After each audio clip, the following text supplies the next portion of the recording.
सरसिजनिलये सरोजहस्ते धवलतरांशुक गंधमल्य शोभे भगवती हरिवल्लभे मनोज्ञे त्रिभुवन भूतिकरी प्रसिद्ध मह्यम नमो नमः।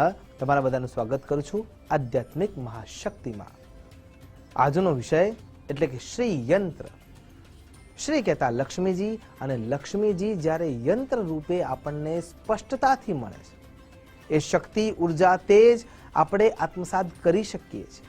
અને જ્યારે જગદંબા કલિયુગના અંદર સાધનો દ્વારા સુસિદ્ધ થતી હોય છે, તો એમાં જે સૌથી શ્રેષ્ઠ સાધન છે, જે યંત્રરાજ છે, એ યંત્રરાજની ઉપાસના અર્ચના એટલે શ્રી યંત્રની આરાધના। અને એટલા માટે શ્રી યંત્ર દ્વારા માં લક્ષ્મીજીની કૃપા પ્રાપ્ત કરીને સર્વાંગીણ સિદ્ધતાને આપણે પ્રાપ્ત કરી શકીએ છીએ।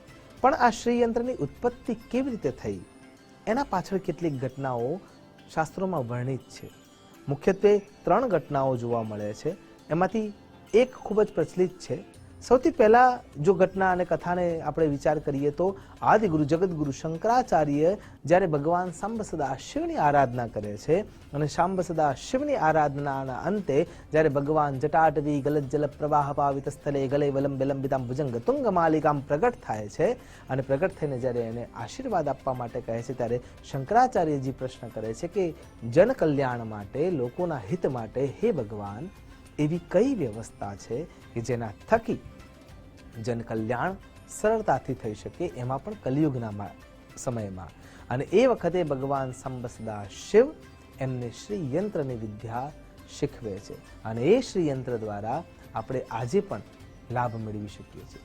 બીજી ઘટના જે સર્વવિદિત છે, બ્રહ્મર્ષિ વશિષ્ઠ મહારાજ।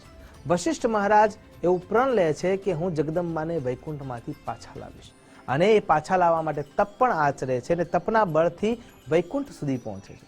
વૈકુંઠમાં જઈ માં જગદંબાની આરાધના કરીને એમને મનાવે છે, પણ માં આવવા માટે તૈયાર નથી હોતા।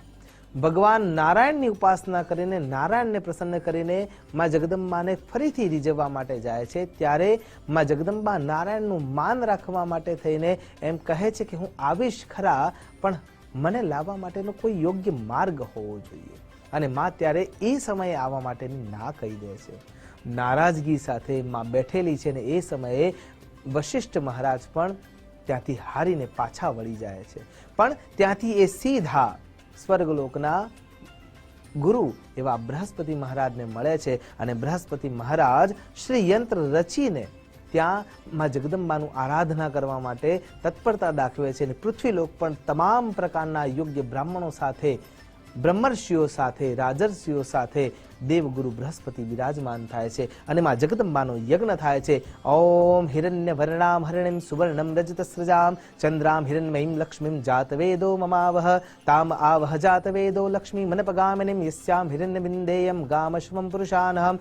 જગદંબાની આરાધનામાં પ્રાણ પ્રતિષ્ઠિત થયેલું એ જે શ્રી યંત્ર છે, એ યંત્ર ઉપર ષોડશોપચાર પૂજા થાય છે, અન્ય પ્રકારની પૂજા થાય છે, અને પૂજાના અંતે જ્યારે પૂજા પૂર્ણ થાય છે, ત્યારે માં જગદંબા પ્રગટ થાય છે, અને સાધનભૂતા ઈશ્વરા પૃથ્વી પર કેવી રીતે હું વ્યાપ્ત થઈશ એ સમજાવે છે, અને શ્રી યંત્રમાં માં પોતાના દેદીપ્યમાન રૂપ સાથે બિરાજમાન થઈ જાય છે।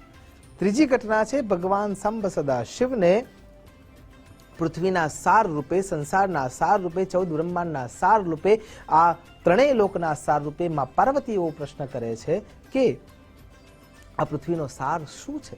અને એ વખતે જે આજનું શ્રીનગર છે, એ ક્ષેત્રમાં ભગવાન સાંબ સદા શિવ જમીન પર પોતાની આંગળી દ્વારા શ્રી યંત્રને બનાવે છે, અને શ્રી યંત્રને બનાવ્યા પછી ભગવાન એનું વર્ણન કરે છે।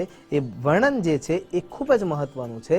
એ વર્ણનના અંદર એવું સ્પષ્ટતાથી આવે છે, કેન્દ્રમાં જે બિંદુ છે, એ બિંદુ એ જીવાત્માની આત્મારૂપ ભાગ છે, અને એમાં એક કવચ તૈયાર કરવામાં આવે છે, કે જે એક કવચને સાધ્ય કરવામાં આવે કર્મ અને ધર્મના માધ્યમથી, તો એ બિંદુના માધ્યમથી તમે ઉર્જાવાન થઈ શકો છો।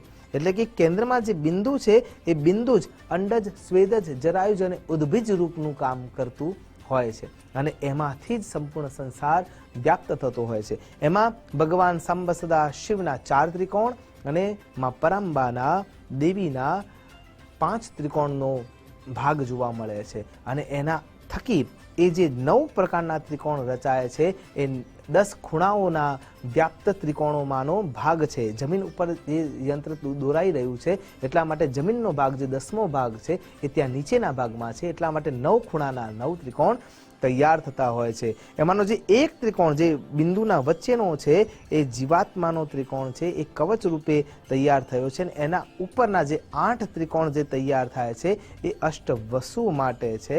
એ અષ્ટવસુઓમાં પણ મુખ્યત્વે જે અષ્ટવસુઓના નામ છે એ છે ધરા, અનિલા, આહારા, પ્રત્યુષા, સોમ અને ધ્રુવ.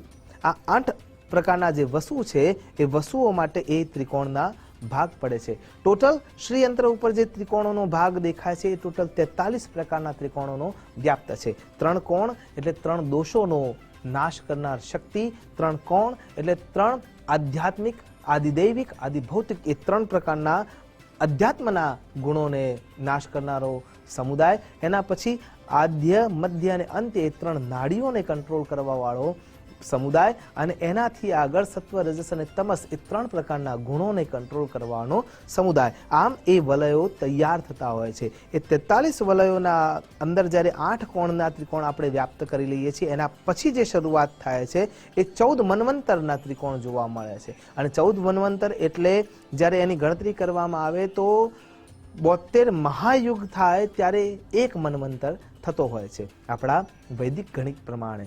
અને એ એક મન્વંતર પ્રમાણે જેના અંદર 14 મન્વંતરનો વ્યાપ્ત થઈ જાય છે એ ત્રિકોણો એ શ્રી યંત્રમાં વ્યાપ્ત છે. એનાથી આગળ જ્યારે એના ઉપરના ભાગને જોવા જઈએ છીએ તો 8 માથાવાળો નાગચક્ર એમાં વ્યાપ્ત છે. અને એ 8 માથાવાળું નાગચક્ર જે જોઈએ છીએ એનાથી ઉપર જ્યારે જોઈએ છીએ ત્યારે 16 પંખડીઓ વાળો એક ચક્ર તૈયાર થાય છે જે ફૂલોનું ચક્ર છે. અને જે ફૂલોનું ચક્ર છે એના આગળના ભાગમાં 3 પ્રકારના ગોળ વલયો હોય છે. અને એ 3 પ્રકારના ગોળ વલયો બ્રહ્મા, વિષ્ણુ અને મહેશનું દ્યોતક છે, જેના બહારથી પણ ઉર્જા મળે છે અને અંદરના બિંદુ કોણમાંથી પણ એ ઉર્જા વ્યાપ્ત થાય છે.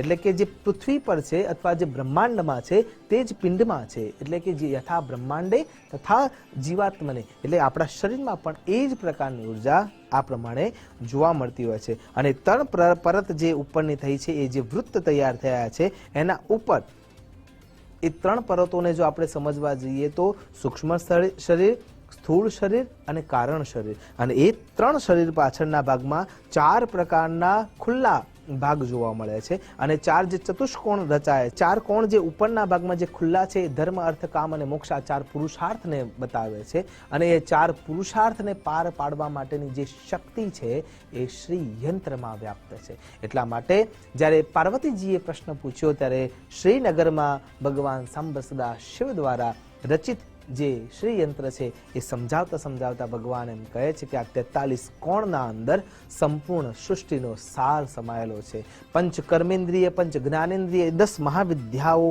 પણ એ 10 ત્રિકોણના આધારમાં રહે છે. અને માં જગદંબા ત્રિપુરા સુંદરી આદિશક્તિ એમાં રથ સાથે વ્યાપ્ત થાય છે. એટલે ઘરમાં જો શ્રીયંત્રની સ્થાપના કરવામાં આવે તો ચોક્કસ રૂપે ધન ધાન્યની સમૃદ્ધિની છોડ તો ઉછળે જ છે, પણ આપણી મનની સંપૂર્ણ મનોકામનાઓ પૂર્ણ થાય છે.